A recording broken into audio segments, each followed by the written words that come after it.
ഇപ്പോൾ സിനിമയുടെ കാര്യങ്ങളിൽ പൈസ മേടിച്ചിട്ട് ചില പടങ്ങളെ പൊട്ടിക്കുന്നതും പൈസ മേടിച്ചിട്ട് ചില മോശം പടങ്ങളെ സൂപ്പറാണെന്ന് പറയുന്നതും ബെറ്റിംഗ് ആപ്പുകളും ഗാംബ്ലിംഗ് ആപ്പുകളും പ്രൊമോട്ട് ചെയ്യുന്നതിന് തുല്യം തന്നെയാണ് എന്ന് ഞാൻ പറയുള്ളൂ. ഒരു രസമുള്ള ഒരു ഫൈറ്റ് സീൻ എന്ന് പറയുന്നത് ആകെ എനിക്ക് മറ്റേതാണ് തോന്നിയത്.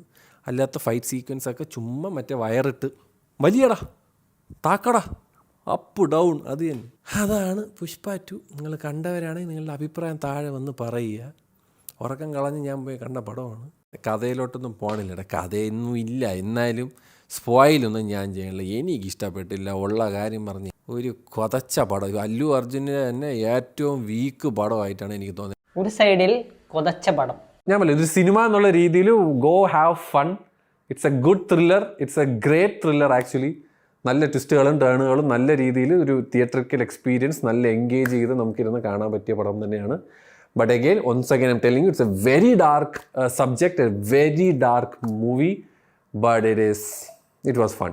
ഒരു സൈഡിൽ കൊതച്ച പടം, ഒരു സൈഡിൽ ആസ് എ ഫിലിം അതൊരു പടമാണ്. അപ്പോൾ ഇത് ആക്ച്വലി ഒന്നുമില്ല, ഒരു റിവ്യൂവിനെ എടുത്തിട്ട് റോസ്റ്റ് ചെയ്യുന്ന ഒന്നുമല്ല. എൻ്റെ ഒരു പേഴ്സണൽ ഒപ്പീനിയൻ കൂടെ പുഷ്പയെക്കുറിച്ചിട്ടും സൂക്ഷ്മദർശിനെ കുറിച്ചിട്ടും പറയണം തോന്നി.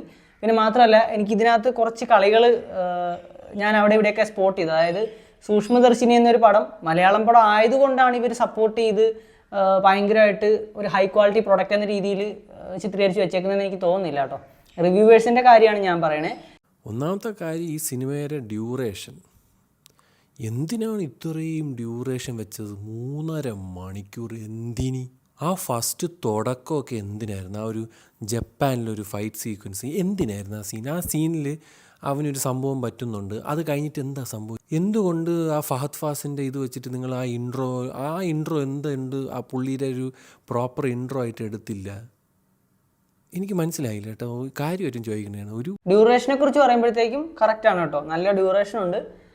പക്ഷേ എനിക്ക് എൻ്റെ ഒരു രീതിയാണ് കേട്ടോ ഞാൻ പറയണേ. അതായത് നല്ല പടങ്ങളൊക്കെ ആകുമ്പോഴത്തേക്ക് എനിക്കിത് അയ്യോ പെട്ടെന്ന് തീരല്ലേ എന്ന് ഞാൻ ആദ്യമേ ഇങ്ങനെ ആഗ്രഹിക്കുന്ന ഒരാളാണ്. എനിക്ക് ആ ഒരു വേൾഡിൽ, ആ ഒരു സിനിമാറ്റിക് വേൾഡിൽ ശരിക്കും ടൈം സ്പെൻഡ് ചെയ്ത് കുറേയൊക്കെ നമ്മുടെ റിയൽ ലൈഫിൽ നിന്നൊക്കെ ഒരു എസ്കേപ്പ് അടിക്കണം എന്ന് വിചാരിക്കുന്ന ഒരാളായതുകൊണ്ട് തന്നെ എനിക്ക് ഡ്യൂറേഷൻ്റെ കാര്യത്തിൽ ഭയങ്കര പ്രശ്നങ്ങളൊന്നും തോന്നിയില്ല. പിന്നെ രണ്ടാമത്തെ കാര്യം എന്ന് വെച്ച് കഴിഞ്ഞാൽ തുടക്കത്തിൽ ജപ്പാനിലെ കാര്യം, എൻ്റെ പൊന്നോ, അത് ആ ഒരു സാധനം എന്ന് വെച്ച് കഴിഞ്ഞാൽ ഞാനിപ്പോഴും വിചാരിക്കുന്നത് വെച്ചാൽ പുഷ്പ 3 ഭാഗമല്ല, ജസ്റ്റ് പുള്ളിക്കാരൻ ഒരു സ്വപ്നം കാണൂലേ, ഞെട്ടി എണീക്കുന്ന സ്വപ്നം, ആ ഒരു സംഭവം പോലെ ഞാൻ എടുക്കുന്നുള്ളൂ. തുടക്കം ഭയങ്കര ശോകമായിരുന്നു ആ ഒരു സംഭവം. ഞാൻ ആക്ച്വലി സിനിമയുടെ മുമ്പുള്ള പരസ്യമാണെന്ന് വിചാരിച്ച. കറക്റ്റായിട്ട് ഒരു കുറേ കണ്ടെയ്നറൊക്കെ കാണിക്കുന്നുണ്ട്. ജപ്പാനിലൊരു കണ്ടെയ്നറെല്ലാം കൊണ്ടുവന്ന് വെക്കുന്ന ഒരു സ്ഥലമാണ് കാണിക്കുന്നത്. പക്ക ആർട്ടിഫിഷ്യൽ വൈബ് ഭയങ്കരമായിട്ട് വരുന്നുണ്ട്.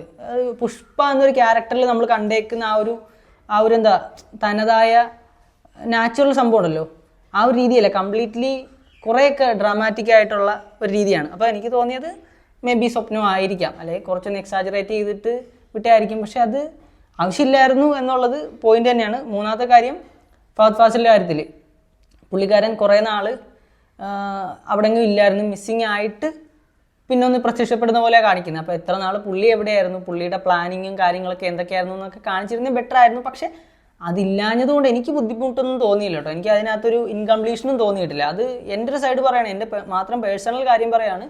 ഫഹദ് ഫാസിലിൻ്റെ ഇൻട്രോയുടെ അകത്തൊന്നും ഒരു സംഭവം മോശമായിട്ടില്ല. ഇനി അതും കൂടെ കാണിച്ചിട്ട് അതിൻ്റെയും കൂടെ ലെങ്ത് വന്നിട്ട് എല്ലാവർക്കും കുറ്റം പറയാനല്ലേ, അതും കൂടെ ഓർക്കണം. ഒരാവശ്യമില്ലാത്ത ഒരു ഫസ്റ്റ് 10 മിനിറ്റ് കാണുമ്പോൾ തന്നെ മനസ്സിലാവും പടം എങ്ങോട്ടാണ് പോകണതെന്ന്. പിന്നെ എന്തോന്നാണ് എനിക്ക് ആകെ ഈ സിനിമയിൽ ഇഷ്ടപ്പെട്ടത് മറ്റേ ടീസറിൽ വരുന്ന ഒരു കൃഷ്ണനാ, അങ്ങനത്തെ ഒരു സാധനം ഉണ്ടല്ലോ, മറ്റേ ഡ്രസ്സപ്പൊക്കെ ചെയ്തിട്ട് ആ ഒരു ഫൈറ്റ് സീക്വൻസ് നല്ലതായിരുന്നു. ആ ഒരു സീക്വൻസ് അടിപൊളിയായിരുന്നു.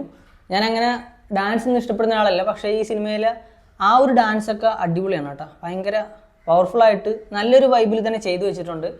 എനിക്ക് പക്ഷേ ഏറ്റവും കൂടുതൽ ഇഷ്ടപ്പെട്ട ഈ സാധനമൊന്നുമല്ല, ഞാൻ ചുമ്മാ അടിയും പിടിയും കാണാൻ പോയതല്ല. ഞാൻ ആ പടം, ആ പുഷ്പ എന്നൊരു ക്യാരക്ടറിന് നമുക്ക് അത്ര ഇഷ്ടപ്പെട്ടതുകൊണ്ട്, പുള്ളി ഭയങ്കര കണ്ണിങ് ആണ്, ബ്രേവാണ്, അതുപോലെ പുള്ളിയുടെ വൈബിനനുസരിച്ച് പുള്ളി അങ്ങ് ഒഴുകി പോകുന്നൊരു മനുഷ്യനാണ്. അപ്പോൾ ആ ഒരു സംഭവം നമുക്ക് ഇൻസ്പിറേഷൻ കിട്ടും. എനിക്ക് ഫസ്റ്റിൽ നിന്നൊക്കെ അത്യാവശ്യം നല്ല രീതിയിൽ കുറേയൊക്കെ കാര്യങ്ങൾ കിട്ടിയായിരുന്നു. ഇപ്പോൾ ലൈഫിനെ കുറിച്ച് നമുക്ക് പഠിക്കാനൊക്കെ സിനിമകളിൽ നിന്നുള്ള പോസിറ്റീവ് സാധനങ്ങൾ എടുത്താൽ പറ്റും കേട്ടോ. ഇതിനകത്ത് എനിക്ക് ഏറ്റവും കൂടുതൽ ഇഷ്ടപ്പെട്ടതെന്ന് വെച്ച് കഴിഞ്ഞാൽ ഒരു സീനുണ്ട്, പുള്ളിക്കാരൻ ബുദ്ധി വെച്ച് കളിക്കുന്നൊരു സംഭവം. അതായത് ടൺ കണക്കിന്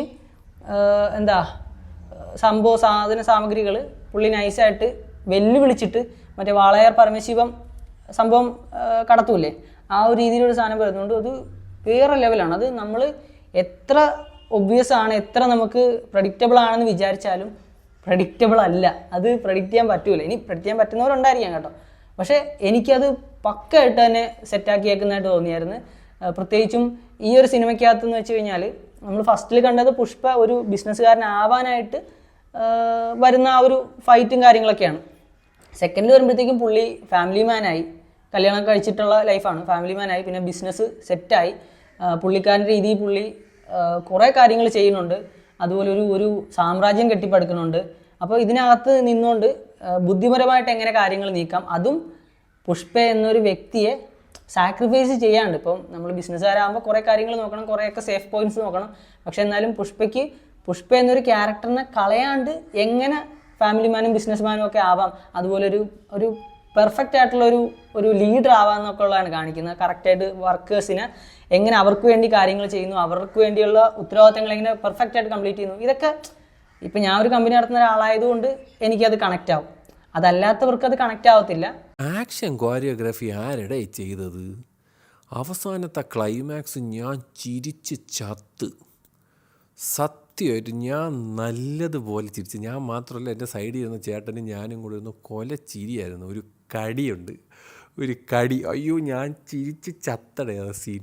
പിന്നെ അതിന് മാമൻ പാസം, മരുമോൾ പാസം, അത് കഴിഞ്ഞിട്ട് അവസാനമൊക്കെ ഒരു സെൻറ്റിമെൻസും. അത് അല്ലു അർജുന് മറ്റേ നാഷണൽ അവാർഡ് കിട്ടിയെന്ന് പറഞ്ഞപ്പോൾ പുള്ളി അങ്ങ് വിറക്കുകയൊക്കെ ചെയ്യണം, അഭിനയിച്ച് വിറക്കുകയാണ്.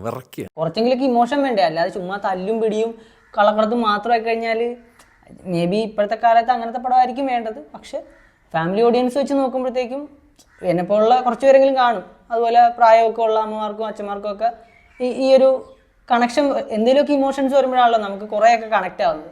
അങ്ങനെയൊക്കെ നോക്കുമ്പോൾ ഇത് അടിപൊളിയായിരുന്നു കേട്ടോ.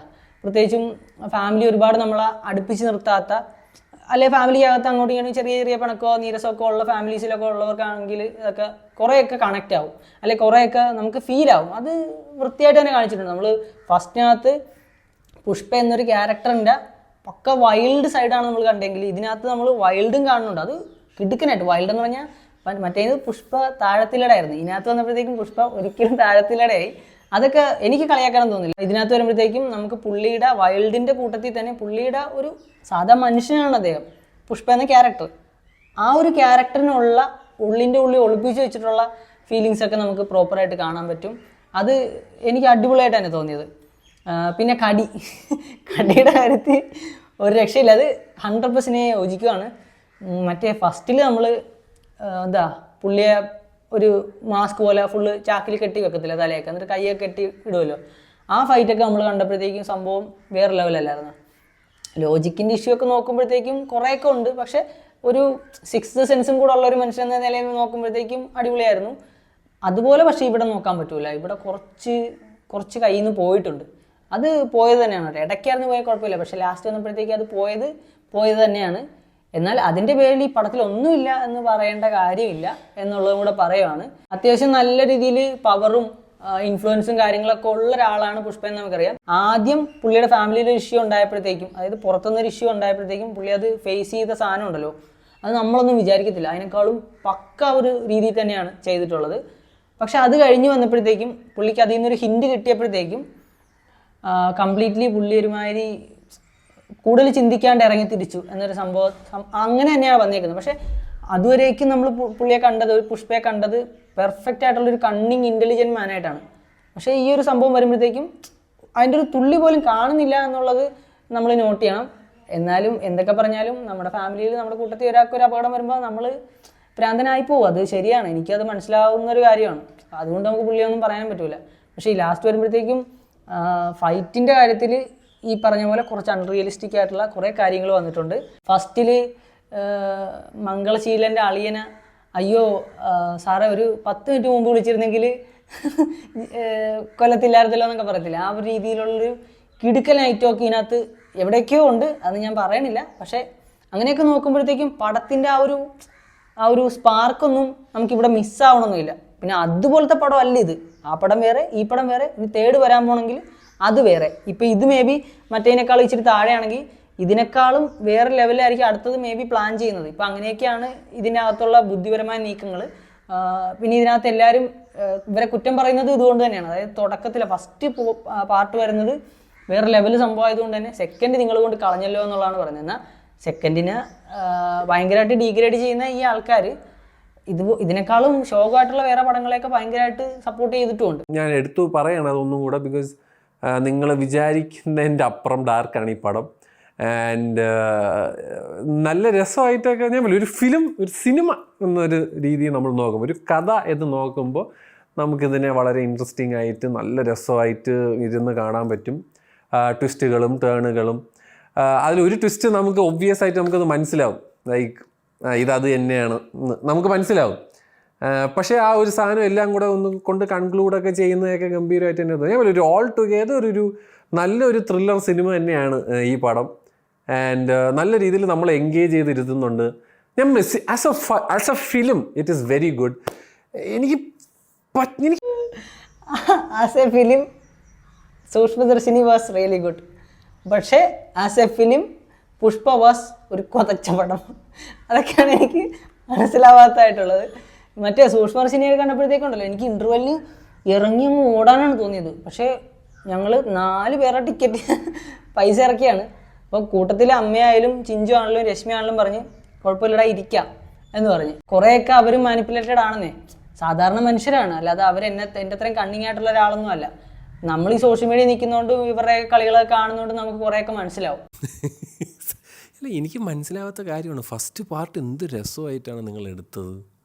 ആ പടത്തിനൊരു രസം ഉണ്ടായിരുന്നു, അതിൻ്റെ പടത്തിൽ അവൻ ചെയ്യുന്ന കാര്യത്തിനൊരു റീസണുണ്ട്. ഇത് വെറുതെ